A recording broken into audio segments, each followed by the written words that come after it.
साथ मानसिक व आत्मज्ञान भेद विज्ञान भी हो, तब इस प्रकार का आह्लाद उत्पन्न होता है जो यहाँ पर बताया जा रहा है कि वह आत्मा। तब का अर्थ है कि वह कवल, चंद्रायण, शार्दूल, निष्क्रियण आदि महा उपवास करने के बावजूद भी अपने पुराने दुष्कर्मों का, असाता, वेदनी आदि कर्मों का भी अगर उसे कोई फल मिलता है तो उसको भोगने के बाद भी उसके मन में किसी भी प्रकार का कोई भी ग्लानि का भाव अथवा खेद, खिन्नता का भाव नहीं आता है। यहाँ पर कुछ ऐसी भी आत्माओं की चर्चा की है जो विशेष रिद्धि वाले होते हैं। आपने सुना होगा रिद्धि या स्वस्ति पाठ में आपने पढ़ा होगा नमो उग्र तवाड़।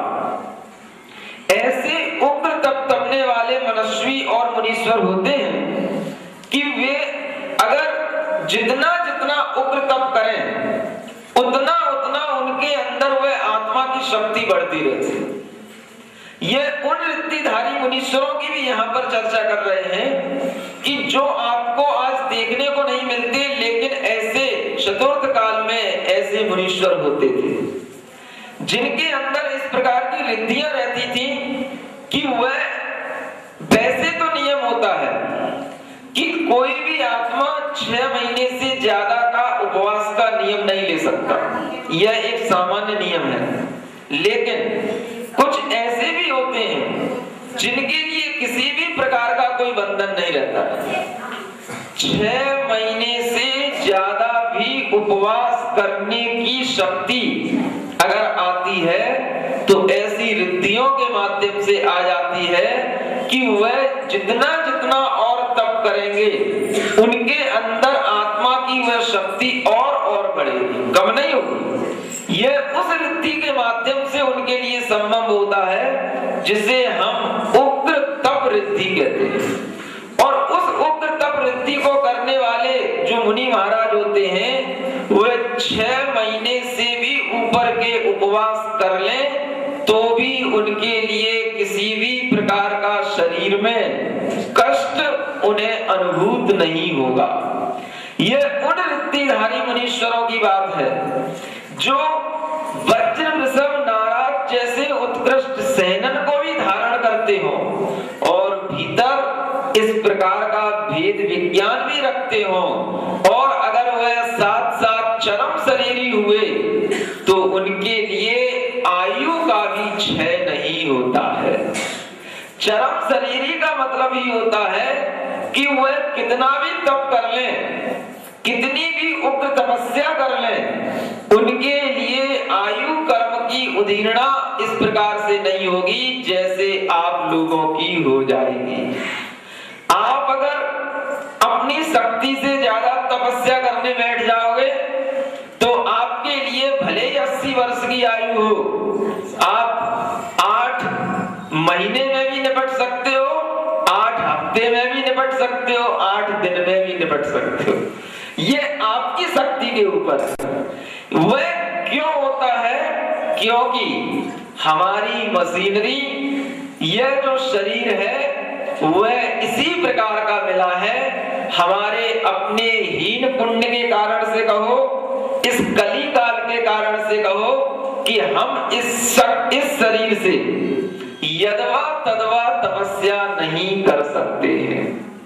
इस गाड़ी को बड़े ढंग से मेंटेन करके चलना पड़ता है, तभी इससे आप रत्नत्रय की आराधना कर सकते हैं, ये भेद विज्ञान का अभ्यास कर सकते हैं। आपने एक दिन अगर इन मुनीश्वरों के बारे में सुन लिया, आपके अंदर अगर कहीं थोड़ा सा आवेग आ गया, आप भी 2 दिन 4 दिन के उपवास करने के लिए बैठ गए, आप ढेर हो जाएंगे। ढेर होने का मतलब आप टूट जाएंगे, आप अपनी शक्ति को खो देंगे। आचार्यों ने ऐसा करने के लिए मना किया है।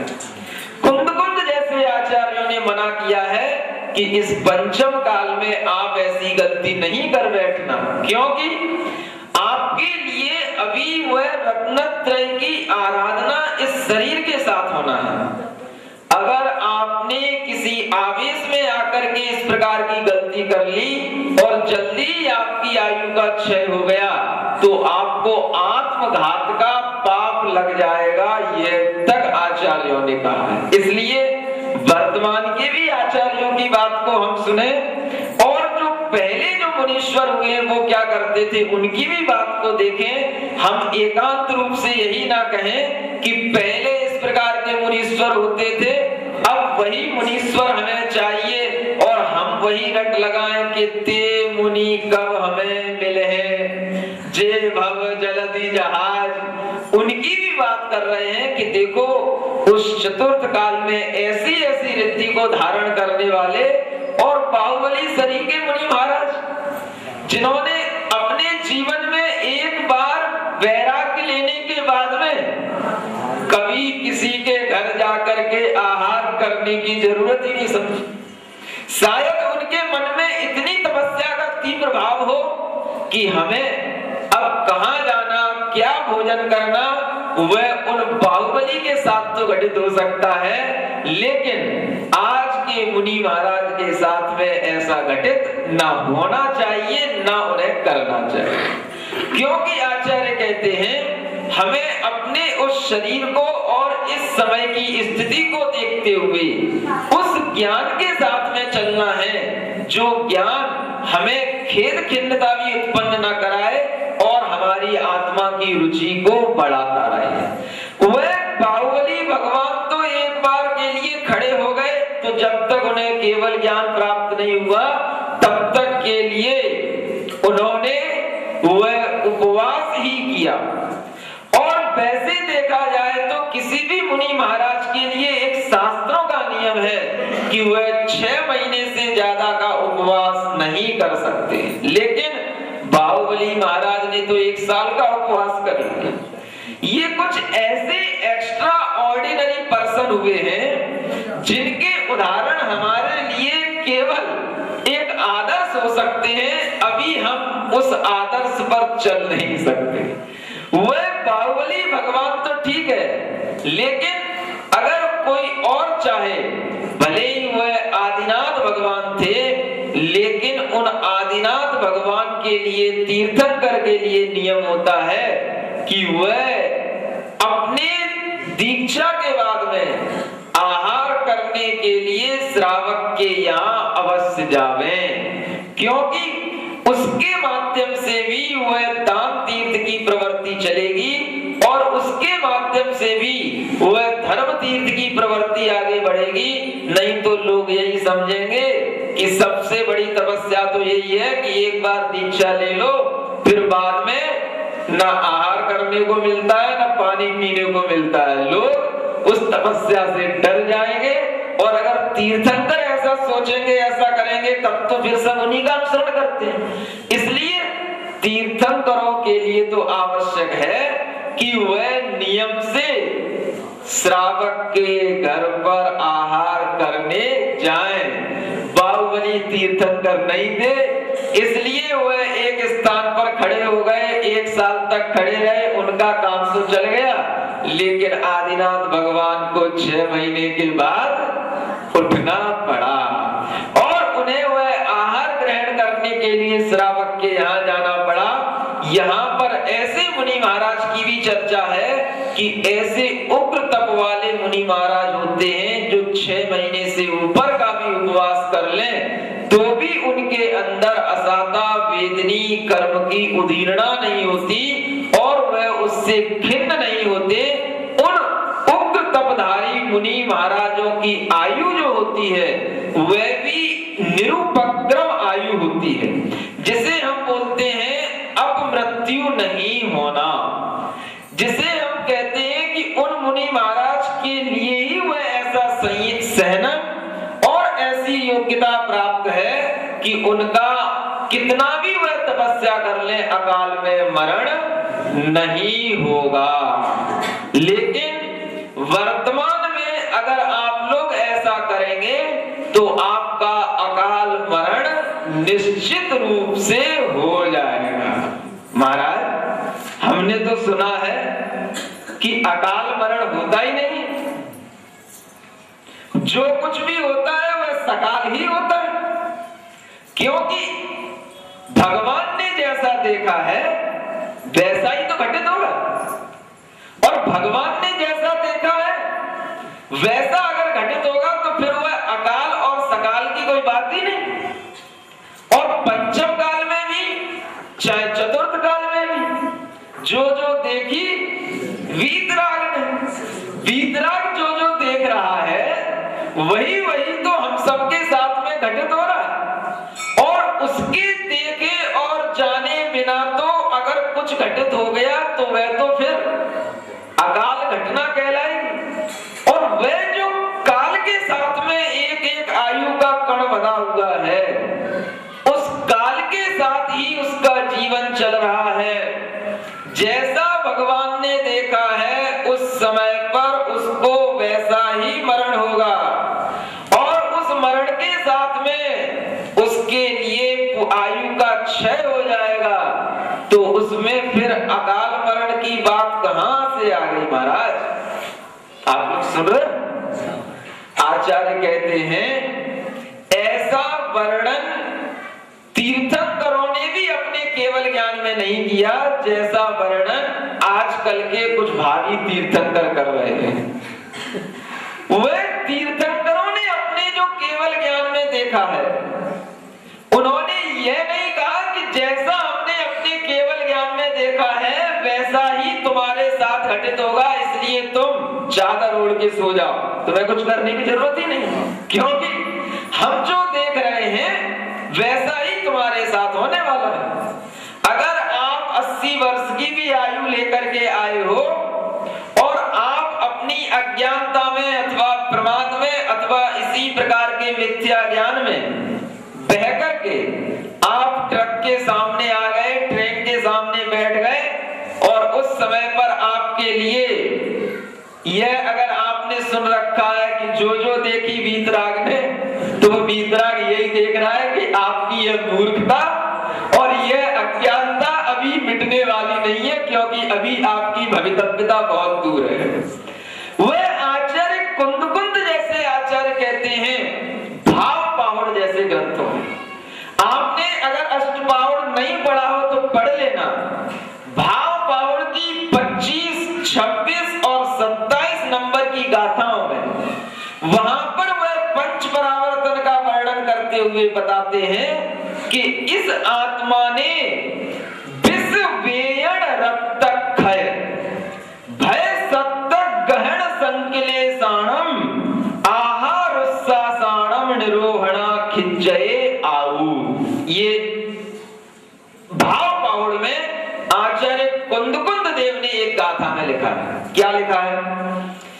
विष के माध्यम से, यानी कि अगर आप जहर खा लोगे आपका मरण हो जाएगा। आपके अंदर अगर तीव्र वेदना हो गई, कोई ऐसा रोग हो गया, उससे भी आपके लिए आपका अकाल मरण हो सकता है। वहां पर उन्होंने अकाल मरण के बहुत सारे कारण गिनाए, और वहां पर लिखा है रक्तक्षय, यानी कि अगर आपके शरीर में से ज्यादा रक्त का क्षय हो गया, एक्सीडेंट हो गया, समय पर आप हॉस्पिटल तक नहीं पहुंच पाए, आपका खून सब बह गया, आप अकाल में मर जाओगे। भय के कारण से भी अकाल मृत्यु हो जाती है, अचानक सदमा लग जाता है, कोई घाटा हो गया, आदमी का हार्ट अटैक हो जाता है, मर जाता है। ये सब कारण वहां पर आचार्य कुंद देव ने लिखे हैं। सत्थक ग्रहण, यानी कि शस्त्र के ग्रहण से भी, किसी ने आपके ऊपर शस्त्र से, हथियार से वार किया, आपका अकाल मरण हो सकता है। और संकिलेशाणम, यानी संक्लेश के माध्यम से भी आयु का क्षय होता है। अगर आप ज्यादा दुख अपने अंदर बना करके रखोगे, आप ज्यादा संक्लिष्ट परिणामों से जीवन चलाओगे, आप ज्यादा अपने लिए परेशान रहोगे, तो भी उससे आयु का क्षय होता है। आयु की उदीर्णा असमय में अधिक होती है। और आहार उत्सासाणम निरोहणा, किसी का आहार आप रोक दो, यानी कि उसको उड़ जाएंगे। और अगर किसी की श्वासोच्छ्वास रोक दी जाए तो उससे भी उसका मरण हो जाता है। इनके द्वारा खिंचये आयु, उसकी आयु का क्षय हो जाता है। और भी उसमें अनेक कारण दिए हैं कि आप अगर किसी पर्वत से गिर गए, अग्नि में जल गए, हिमपात में अगर आप पड़ गए, उसके माध्यम से भी आपकी आयु का क्षय। और इस प्रकार से आयु का क्षय वह कहते हैं कि ई तिरिय मनुय जम्मे सुइरम उपवज्जी ऊण बहुवारम अवमिच्छु महादुखम तिब्बम पत्तोसितम मित्त।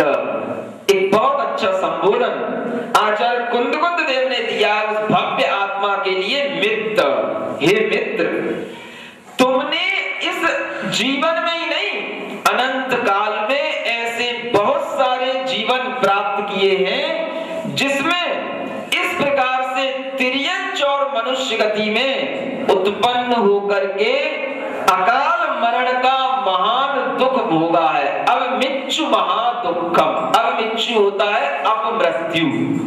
अपमृत्यु का मतलब ये है जो मृत्यु हमारे बीच में किसी दुर्घटना से घटित हो जाए उसे अपमृत्यु कहते हैं।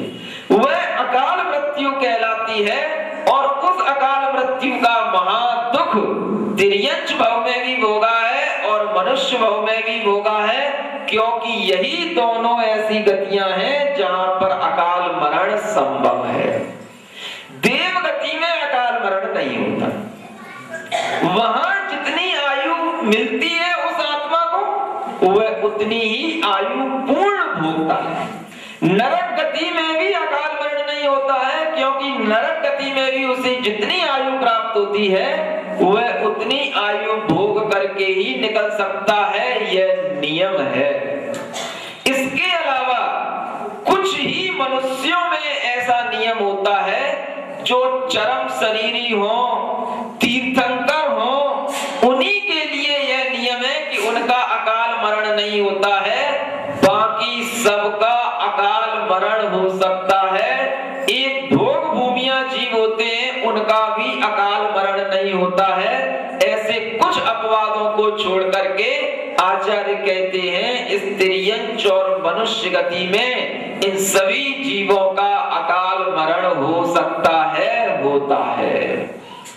एक तरफ आचार्य कुंदकुंद देव हैं, आचार्य उमा स्वामी जी महाराज, उन्होंने भी तत्वार सूत्र में दूसरे अध्याय में एक अंतिम सूत्र में बताया है औपपादिक चरमोत्तम देहा असंख्य वर्षायसो नपवर्त्य आयुष। अनपवर्त्य आयु, जिनकी आयु का खंडन नहीं होता, जिनकी आयु का विभाजन नहीं होता, जिनकी आयु में कमी नहीं होती, वह अनपवर्त्य आयु वाले जीव कहलाते हैं।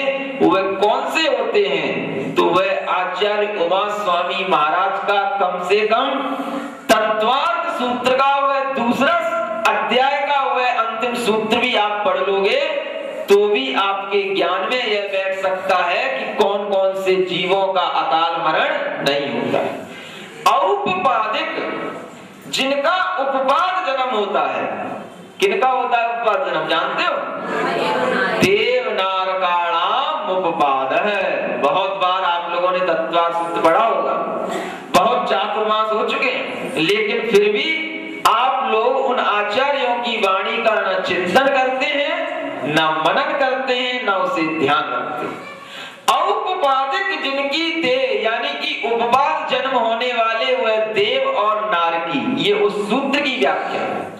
उसके बाद में चरमोत्तम देहा, चरम और उत्तम शरीर वाले। चरम का मतलब जिन्हें उसी अंतिम शरीर से मुक्ति मिलना है, और उत्तम का मतलब होता है जो 63 सलाखा जैसे महापुरुषों में उत्पन्न हुए हों, ऐसे तीर्थंकर आदि महापुरुष ही चरमोत्तम देह वाले कहलाते हैं। उनके लिए नियम बताया कि ये अपमृत्यु इनकी नहीं होगी। और तीसरा विशेषण वहां दिया है असंख्येय वर्षायुषः, जिनकी असंख्यात वर्ष की आयु होती है उनका अकाल मरण नहीं होता है। कौन की होती है असंख्यात वर्ष की आयु? जो देवनार की थे उनके लिए तो अलग से ही बोल दिया औपाधिक।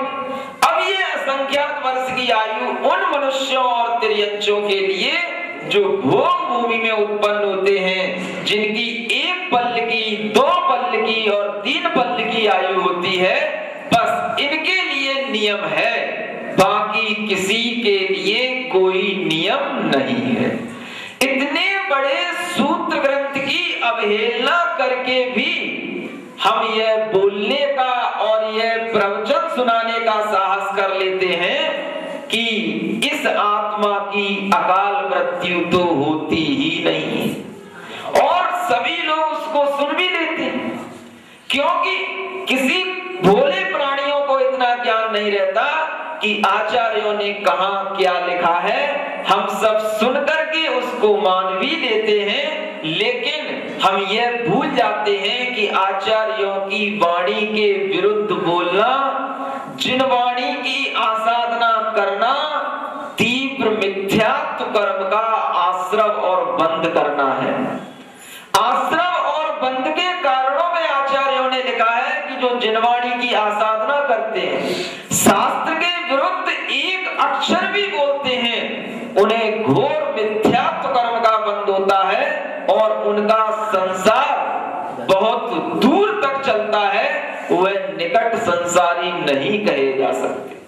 ऐसे इन आचार्यों की वाणी के विरुद्ध हम आज सुनते हैं कि वह अकाल मरण नहीं होता, और उसकी सिद्धि इसलिए करनी पड़ती है क्योंकि हमने पहले से एक रट लगा रखी है कि जो जो देखी भीतरा। जैसे एक झूठ आदमी अगर सिद्ध करना चाहे तो उसके पीछे उसे 1000 झूठ बोलने पड़ते हैं, ऐसे ही एक चीज की सिद्धि करने के लिए कि हमें पुरुषार्थ ना करना पड़े, हमने सब कुछ भगवान के ऊपर डाल दिया और जैसा भगवान देख रहे हैं वैसा हो रहा है। काल लब्धि को पकड़ लिया, वह काल लब्धि जब आएगी तब सब अपने आप हो जाएगा। चूंकि हमें व्रतों और संयमों से एलर्जी है, हमें तप और त्याग से एलर्जी है, इसलिए इस चीज को भी हमें दूर करने के लिए, उन्हीं एक सिद्धांतों की पुष्टि करने के लिए हमें एक झूठ के लिए 1000 झूठ बोलने पड़ते हैं। एक तथ्य की सिद्धि करने के लिए हमें और 1000 तथ्यों को उल्टा बनाना पड़ता है, तब जाकर के हम अपनी एक बात कहीं पर जोरदार तरीके से कह पाते हैं। वह भी जोरदार तरीके से नहीं कही जा सकती, सबके सामने नहीं कही जा सकती, हमारे सामने तो कहना ही संभव नहीं है। आचार्यों और मुनियों के सामने तो वो कह ही नहीं सकते कुछ भी, वो तो सब अपने घर में कुल्लू में जैसे गुड़ फोड़ा जाता है, वो बस ऐसा ही चलता रहता है, लेकिन वह गुड़ फूटता रहता है और वह कुछ ना कुछ वहां पर भांग घुटती रहती है, 2-4 पीने वाले पहुंच जाते हैं, बस उसी से उनका वह व्यापार चलता रहता है। ऐसे शास्त्र के अपवाद करके जो लोग अपने जीवन में अपने को शास्त्र ज्ञानी कहते हैं, आचार्य कहते हैं, उन्हें अपने उस पाप का प्रायश्चित कर लेना चाहिए। हम मुनीश्वरों के लिए ही नहीं, आचार्यों तक के लिए कहा है कि अगर आपने कोई अपने गुरु से गलत सीख लिया हो, बाद में अगर किसी ने आकर के आपको शास्त्र दिखाए हो और आपके लिए कहा हो कि देखो महाराज आपने गलत बोला था, तो आचार्यों ने लिखा है आप उसी समय पर अपनी गलती स्वीकार लेना, उसमें अपना अहंकार नहीं दिखाना। अगर आपने उस गलती को स्वीकार कर लिया तो आप सम्यक दृष्टि बने रहोगे, क्योंकि हो सकता है कि आपने अज्ञान के कारण से आपके गुरु ने कुछ गलत सिखा दिया हो अथवा आपने कुछ गलत सीख लिया हो, लेकिन जब कोई आपको सम्यक ज्ञान और इस जिनवाणी का प्रमाण देकर के वह सिखाए तो उस समय पर आप उसको स्वीकार लेना। अगर आपने उसको नहीं स्वीकारा तो आप उसी समय पर मिथ्या दृष्टि हो मिथ्यात्व कर्म का उदय आत्मा में आ जाएगा। ये हम मुनि महाराजों और आचार्यों के लिए भी आचार्यों ने सीख दी है। आप लोगों को यह समझना है कि हमें कभी भी कोई भी शास्त्र विरुद्ध बात नहीं करना चाहिए। हमें हमेशा हमेशा जिनवाणी का पूर्ण मंथन करके ही बोलना चाहिए। अगर हम कभी अज्ञानता से कुछ बोल जाएं तो हमारे मन के अंदर इतनी जिनवाणी के प्रति विनय रहे कि हे जिनवाणी माँ, हमने गलती से इस प्रकार का भाव किया, हमें क्षमा कर देना। तभी आपका सम्यक दर्शन सुरक्षित रह पाएगा। नहीं तो आत्मा में वह मिथ्यात्व कर्म का उदय निरंतर चल रहा है। सम्यक प्रकृति के उदय के कारण से वह थोड़ी देर के लिए उसका उदयाभाव हो सकता है, लेकिन जैसे ही परिणाम अगर हमारे लिए जिनवाणी के विरुद्ध हुए, गुरु के विरुद्ध हुए, तुरंत ही वह मिथ्यात्व कर्म का उदय आ जाता है और आत्मा में मिथ्यात्व की परिणति प्रारंभ हो जाती है। किसी के लिए भी अभी इस पंचम काल में उस मिथ्यात्व का क्षय नहीं होता। यह एक ऐसी स्थिति चलती है कि कभी भी हमारे परिणामों में उलट हुई और हमारे अंदर मिथ्यात्व कर्म का उदय आ गया। हमारे परिणाम सीधे हुए, हमने देव शास्त्र गुरु को हाथ जोड़ करके अगर श्रद्धा से स्वीकारा तो हमारे अंदर सम्यक प्रकृति का उदय आ सकता है। और अगर हम उनके विरुद्ध चले तो आपकी शकल और सूरत ऊपर से वैसी ही रहेगी, लेकिन आत्मा में अगर आपने कर्म सिद्धांत पढ़ा हो तो आचार्य कहते हैं वह परिणामों के अनुसार ही कर्मों की उदीर्णा होती है। जैसे हम परिणाम करेंगे वैसे ही कर्म का उदय और कर्म की उदीर्णा आएगी। हमारे मिथ्यात्व के परिणाम होंगे, मिथ्यात्व का उदय आ जाएगा। सम्यक्त्व के परिणाम होंगे, सम्यक्त्व का उदय आ जाएगा। यह कर्मों के माध्यम से ही हमारा सम्यक दर्शन बचा हुआ है। और उस कर्मों की उदीर्णा के लिए वह साधक सावधान रहता है जिसने कर्म सिद्धांत पढ़ा है, क्योंकि कर्म सिद्धांत में यह कहा है किसी भी कर्म का उदय कभी भी आ सकता है, वह आपके परिणामों पर निर्भर करता है। आपने श्रद्धांत छोड़ दिया, देव शास्त्र गुरु से आपका विश्वास उठ गया, समझ लो आपके अंदर सम्यक दर्शन भीतर से लुट गया, मिट गया, कोई बचाने वाला नहीं। आपका अपना श्रद्धान, अपना परिणाम ही आपके लिए वह सम्यक दर्शन का उदय बना करके रख सकता है।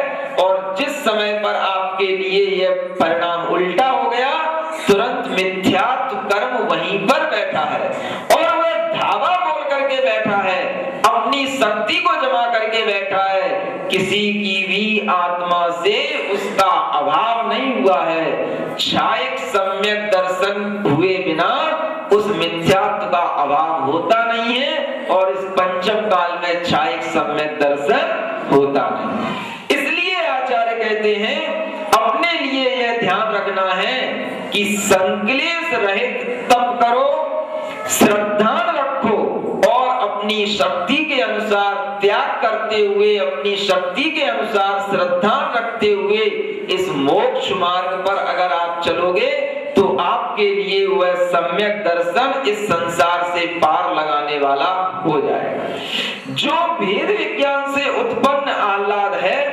उस आह्लाद से जो भरे हुए हैं उनके लिए खेद नहीं होता है।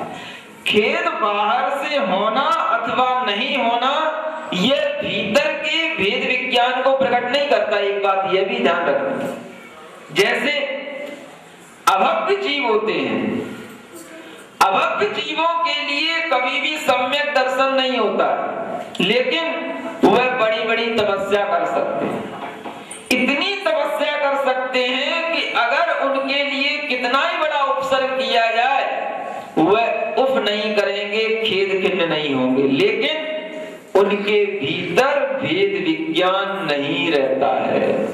ऐसे ऐसे भी आप लोगों ने चोर देखे होंगे कि उनको पकड़ करके कितना ही उनके ऊपर दंड दिया जाए, उनके शरीर को पीड़ित किया जाए, वे चोर होकर के भी सब कष्ट सह लेते हैं, लेकिन वह बताते हैं जिस भेद के लिए उनसे पूछा जाता है। होता है वह बाहर से खेद होना या नहीं होना, इसका मतलब ये नहीं कि वह बहुत बड़ा तपस्वी हो गया, बहुत बड़ा उसके अंदर आत्मज्ञान हो गया कि देखो इतनी बड़ी पीड़ा देने के बाद में, इतना कष्ट देने के बाद में उसके अंदर कोई खेद नहीं हो रहा है।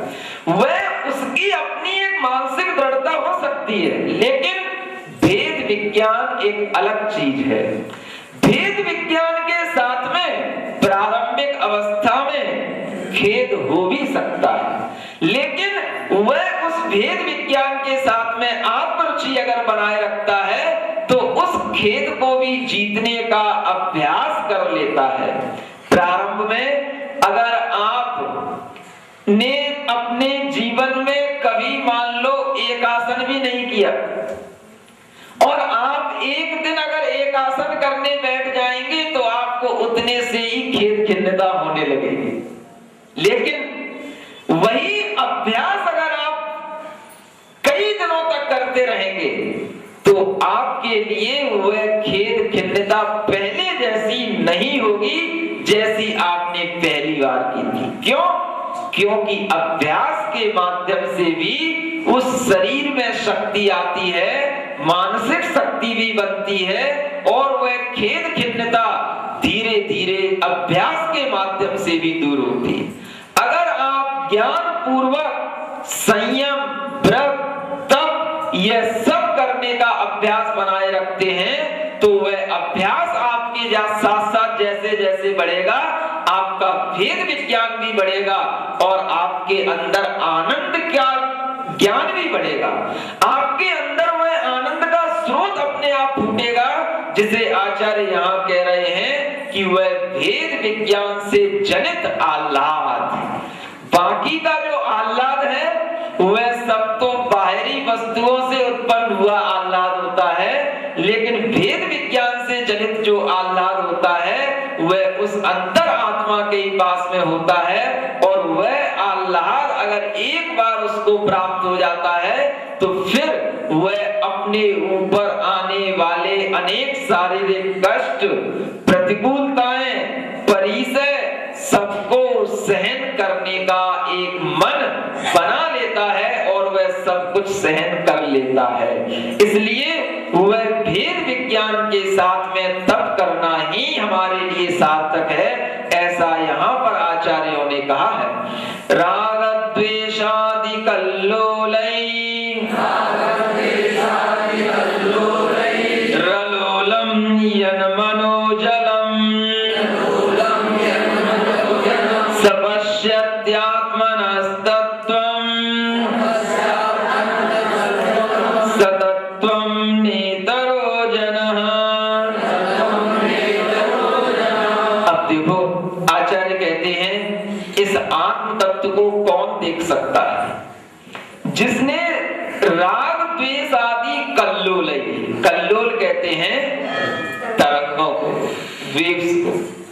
जो राग और द्वेष की तरंगे मन में उत्पन्न होती हैं, वह मन जब उन तरंगों से रहित हो जाता है तब वह मन उस आत्मा में लीन हो पाता है और तब उसे अपने आत्म तत्व का दिग्दर्शन होता है। वह तरंगें जब तक उठती रहेंगी तब तक उस आत्म सरोवर का, उस आत्म ज्ञान का आह्लाद उसके अंदर नहीं आएगा, क्योंकि वह राग द्वेष उसके लिए उस आत्म ज्ञान और उस आत्मा से उत्पन्न होने वाला सुख, इन दोनों में वह बाधा डालते थे। जितनी भी कसाएं हैं वह सब राग और द्वेष में ही विभाजित हैं। मुख्य रूप से तो चार ही कसाएं होती हैं, क्रोध, मान, माया, लोभ। उनमें भी माया और लोभ कसाया रागे अंतर्भवति लिखा। यह माया और लोभ यह राग की ही परिणति है और द्वेष की परिणति क्या है? जो बची दो कसाएं हैं, क्रोध और मान। देखना ये द्वेष से ही उत्पन्न होती। क्रोध उत्पन्न होगा द्वेष के कारण उत्पन्न होगा, मान उत्पन्न होगा द्वेष के कारण से उत्पन्न होगा। जब हम किसी से द्वेष रखते हैं, किसी से ईर्ष्या रखते हैं, तो हम उसके सामने अपने लिए अपना अहंकार दिखा देते हैं। हम क्या उससे कम हैं?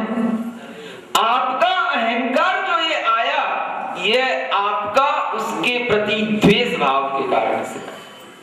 अगर आपके अंदर उसके प्रति द्वेष भाव नहीं होता तो आप ना तो उससे अपने अंदर ईर्ष्या भाव रखते और ना उसके प्रति इस प्रकार से सोचते।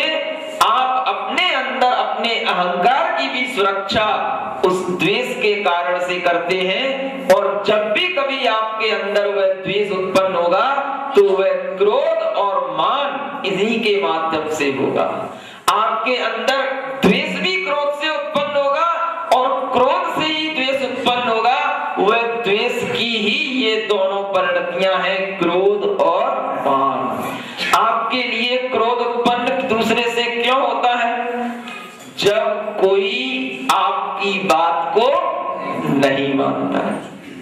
आपकी बात नहीं मानी यानी कि पहले आपको उससे द्वेष हो गया। देखो, इसने मेरी बात नहीं मानी, भले ही पहले आपको उससे राग रहा हो, लेकिन जिस समय पर आपको क्रोध उत्पन्न होगा वह उस वातावरण में उत्पन्न हुए आपके मन के अंदर द्वेषात्मक भाव से होगा। उसका मूल क्या है?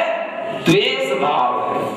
पहले आपको उसके प्रति घृणा भाव आ जाएगा, और जैसे ही आपने यह सोचा कि देखो उसने मेरी बात नहीं मानी, वह आपका कितना ही घनिष्ठ मित्र हो, भाई हो, कितना ही बड़ा अच्छा संबंधी हो, लेकिन पहले द्वेष भाव आएगा, तब आपके अंदर उसके प्रति क्रोध भाव आएगा। लेकिन अगर आपके लिए वह क्रोध नहीं आया तो आपके अंदर वह द्वेष भी नहीं आएगा। आप उसके बारे में सोच सकते हो कि इसने अपने हिसाब से अपने अनुसार किया है, हमें ऐसा नहीं सोचना है और हम इसके बारे में ऐसा कर भी नहीं सकते, इसलिए हमें इसके प्रति द्वेष भाव नहीं रखना। अगर आपके अंदर द्वेष भाव नहीं आया तो आपके अंदर क्रोध भी नहीं आएगा, और अगर आपके अंदर क्रोध आ गया तो फिर मान भी आ जाता है। मेरी बात नहीं मानी, मेरी बात, ये क्या है? ये मान की परिणति। जब मान टकराता है और उस मान की पूर्ति नहीं होती है तो आत्मा को क्रोध उत्पन्न होता है। ये तीनों की तिकड़ी है, द्वेष, क्रोध, मान। ये सब आपस में एक दूसरे के सहयोग से चलते रहते हैं। कभी द्वेष से क्रोध और मान उत्पन्न हो जाते हैं, कभी मान से क्रोध हो जाता है, तो कभी क्रोध से भी मान उत्पन्न हो जाता है। रावण के कारण से ही उसके अंदर तीव्र क्रोध की उत्पत्ति होती थी, क्योंकि जब व्यक्ति अपने अहंकार की पूर्ति होते नहीं देखता है तो उसे गुस्सा आ जाता है। और अगर वह अपने अहंकार को वहां पर दबा ले, अरे भैया कोई बात नहीं, आप बड़े हो, हम आपके हाथ जोड़ लेते हैं, आप ही बड़े बने रहो, हम छोटे हैं, बस। अगर आपके अंदर इतना सा भाव आ गया तो वह क्रोध आपका उसी समय पर समाप्त हो जाएगा। और अगर आपने यह सोच लिया कि हम किसी से कम नहीं, तो बस फिर आपका यह अहंकार ही आपके अंदर। अगर आप यह मानसिकताओं को समझने लगेंगे तो आपके अंदर इस ज्ञान के माध्यम से अपने क्रोध को जीतने की एक क्षमता। आपके लिए जब भी क्रोध आए आप उसको देखो। कैसे देखो?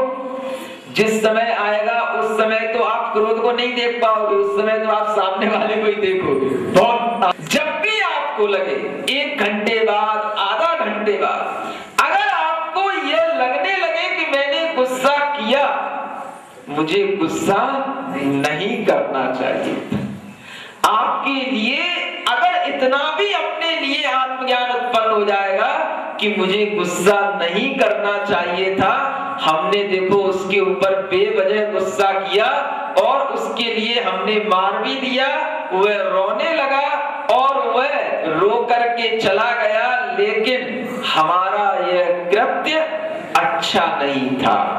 अगर आपके मन में यह भावना भी उत्पन्न होगी तो भी आप आगे के लिए अपने उस क्रोध को रोक सकते हो। अगर आपने यह विचार ही नहीं किया तो आप कभी भी ज्ञान पूर्वक अपने क्रोध पर काबू नहीं पा सकते। एक स्थिति आपकी यह भी बन सकती है कि जब आपके लिए क्रोध आए और उसी समय पर आपके मन में यह विचार आ जाए कि नहीं, मुझे गुस्सा नहीं करना है। वह स्थिति तब बन सकती है जब आपने पहले से अभ्यास किया हो, अपने मन को समझाया हो। आप दुनिया को तो समझाते हैं लेकिन अपने मन को नहीं समझाते, ये सबसे बड़ी गलती रहती है।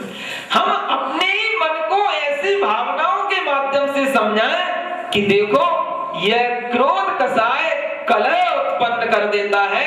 अगर हमारे अंदर उस क्रोध को जीतने का साहस नहीं है तो छोटी छोटी सी बातों पर बड़े बड़े कलह और बड़ी बड़ी बात बन जाती है।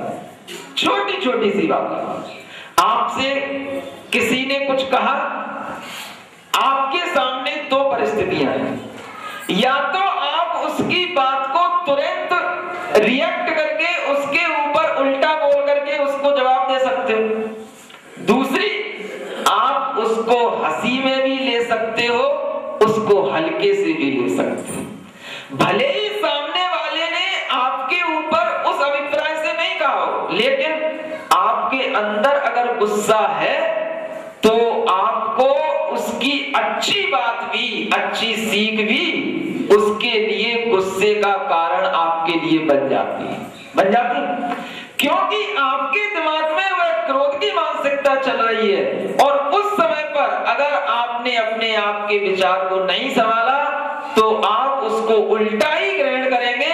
आपने उसको एक की जगह दो बता दी और उस समय पर अगर उसको भी गुस्सा आ गया तो फिर वह लड़ाई बढ़ ही जाती है। समझदारी इसमें होती है कि उस समय पर एक तो दो परिस्थितियां हैं, सामने वाला आपके लिए द्वेष से कह रहा है अथवा नहीं कह रहा है।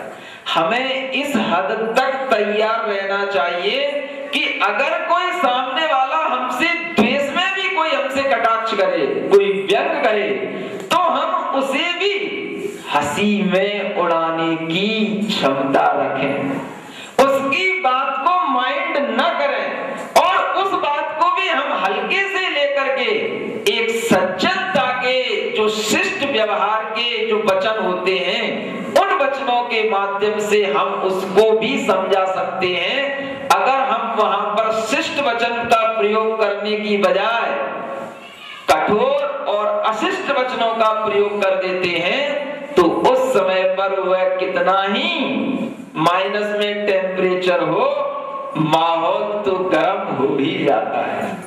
वह आपके ऊपर डिपेंड करता है कि आप उसकी बात को कितने हल्के से ले रहे हैं और कितने भारी से ले रहे हैं। बात छोटी सी होती है, आपके लिए वह हंसी में भी कह सकता है, प्रेम से भी कह सकता है, लेकिन अगर आपके अंदर गुस्सा है तो आप उसके लिए द्वेष से ही उस बात को ग्रहण करेंगे। आपकी बाद में एक अपने लिए बचाव का यह भी पक्ष हो सकता है कि महाराज वह हमेशा हमसे ऐसी बात करता है, वह हमसे हमेशा हमको इसी प्रकार के व्यंग कसता है। आप यह भी मत सोचो, आप यह सोचो ही मत कि वह हमारे लिए व्यंग कस रहा है या हमारे लिए मजाक उड़ा रहा है। आप अपने अंदर इतना पॉजिटिव एटीट्यूड रखो कि वह हमारी मजाक बना ही नहीं सकता, वह हमारे लिए बुरा कर ही नहीं सकता, वह हमें परेशान करना जरूर चाहता है लेकिन कर नहीं सकता, क्योंकि हमको जब परेशान तब वह कर पाएगा जब हम परेशान हो। अगर आप परेशान नहीं हो रहे हैं तो उसको ही उल्टा परेशान होना है। मान लो कोई आपको गाली दे रहा है, वह गाली इसलिए दे रहा है कि वह आपसे लड़ना चाहता है, आप लड़ नहीं रहे। अब वह गाली दे करके आपके लिए व्यंग कस के आपको उकसा रहा है। अगर वह आपके लिए उकसाने में सफल हो गया तब तो उसकी जीत हो गई, क्योंकि उसका जो मकसद था वो पूरा हो गया। सफलता आपकी तब है जब आप अपने अंदर इतना पेशेंस, इतना धैर्य रखें कि वह हमें कितना ही परेशान करे लेकिन हम परेशान न हो, और वह अपनी परेशानी से परेशान होकर के स्वयं अपनी परेशानी छोड़ दे। वह तब हो सकता है जब आपके अंदर वह धैर्य हो, वह क्रोध न करने का भाव हो और आप पहले से तैयार हो, तभी आप इतना बड़ा युद्ध जीत सकते हैं।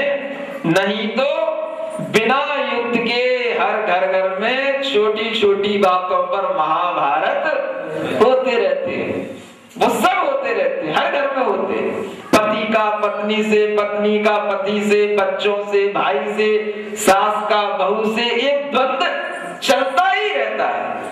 उस द्वंद्व को जीतने का एक ही तरीका है कि हम अपने लिए पहले सावधानी बरतें। हम मुश्किल यहाँ पर खड़ी कर लेते हैं कि बहू चाहती है सास सुधर जाए और सास चाहती बहू सुधर जाए, वो एक दूसरे को सुधारने में लगे रहते, खुद कोई नहीं सुधरना चाहता। अरे एक बार अगर सास ने कुछ कह दिया, आप उसको सुन लो, चलो बड़ी है, माँ है, घर की बुजुर्ग है, सुन लिया आपने तो आपके लिए उस समय का युद्ध टल गया।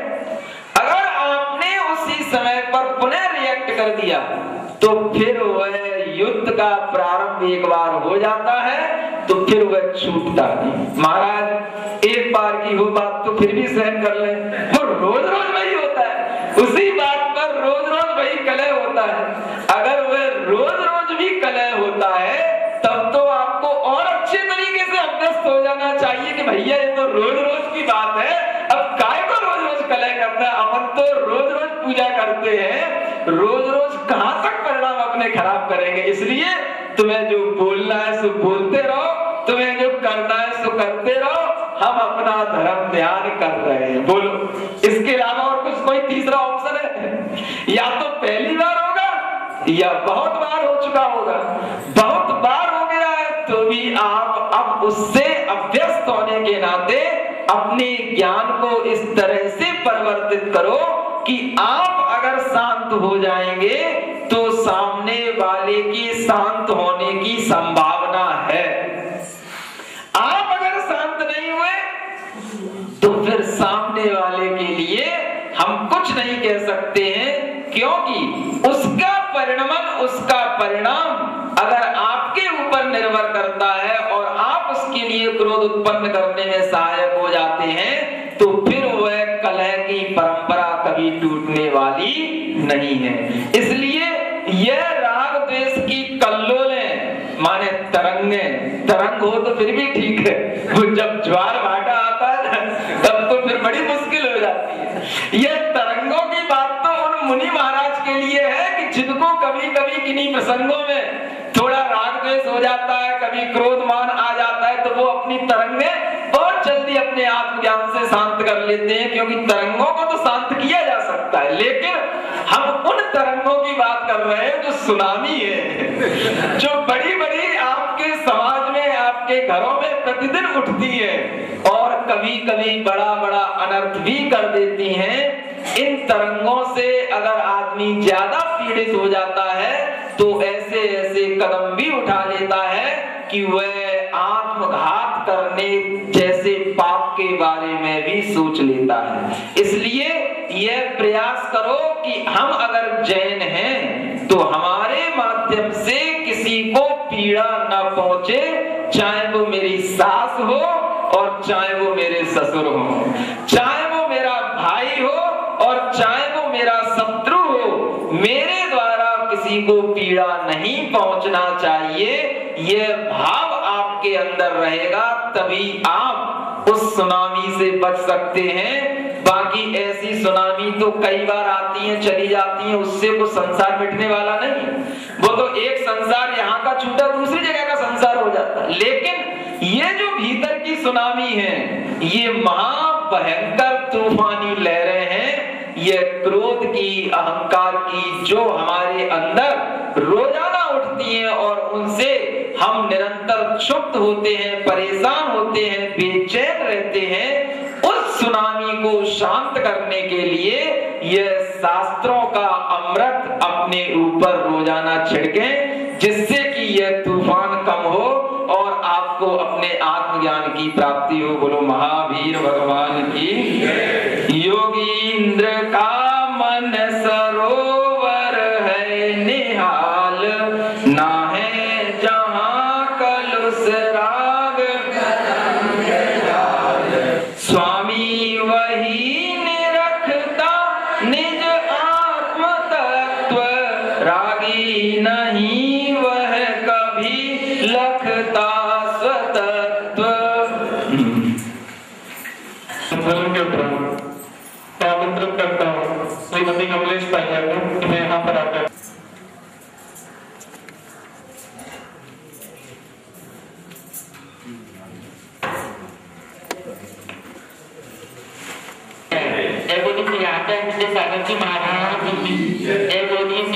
सागर महाराज मन सीख गुरु की मान मनिया रे गई तो, रे मन सीख गुरु की मान मनिया रे गई थोड़ी, ओ मरिया रे गई थोड़ी, ओ मरिया रे गई थोड़ी, अब तो निज की कर पहचान ओ मरिया रे गई तो।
उसी क्रम में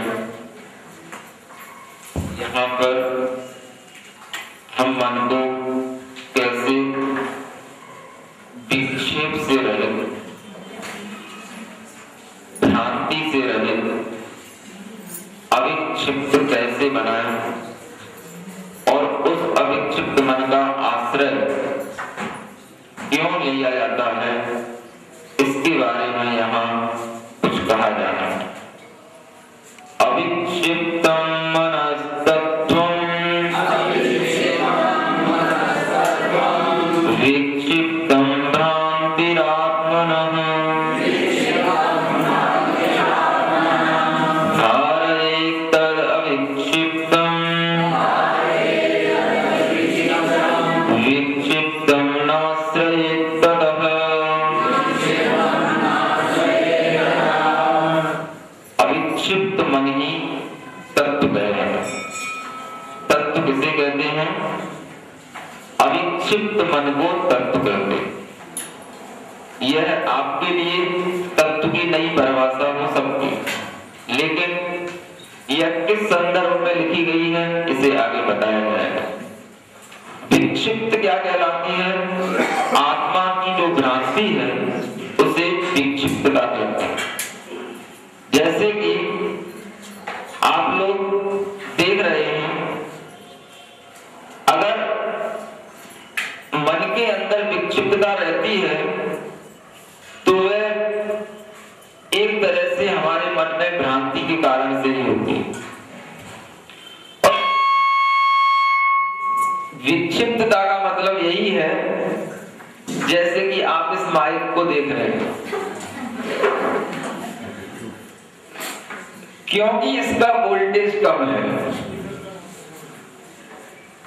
लोड ज्यादा पड़ रहा है और उसकी अगर शक्ति बराबर नहीं रहती है तो इसी तरीके की भ्रांतियां उत्पन्न होती रहती हैं। जैसे कि आप इस आवाज में उतार चढ़ाव देख रहे हैं। यह भ्रांतियां क्यों होती हैं?